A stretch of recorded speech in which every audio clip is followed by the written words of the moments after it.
Secretary, kami magtatanong lang, yung unang hulog, first tranche 60 pesos yata wage yun. increase, magkano at kailan magkakabisa?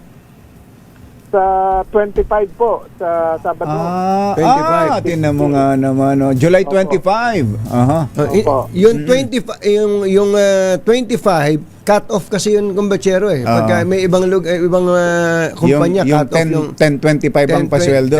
10.25 ang pasweldo. So doon pa lang iikot ang metro, hindi naman doon ibibigay yung dagdag sweldo. Opo, gawa ng hinintay pa yung pagtatapos noong publication date. Yes. Opo. 60 pesos ito, Secretary, ano? Yung 85 ang total, pero mauna 65 simula sa July 25.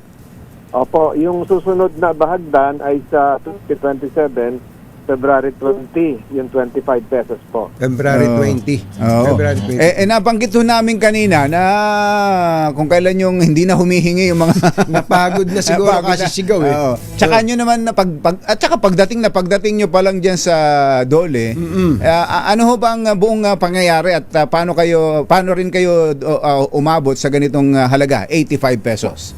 Opo, alam niyo po, mahaba yung mga consultation na to Meron po tayong Republica 6227 na nagtatalaga dun sa mga regional wage boards po na mag-conduct ng consultation, mag-conduct ng public hearing. So, mahaba po yung naging proseso niyan. Kahit wala pa ho ako nun, gugulong na po yan Kasi kabilang po ang labor sector, kabilang po ang mga employer.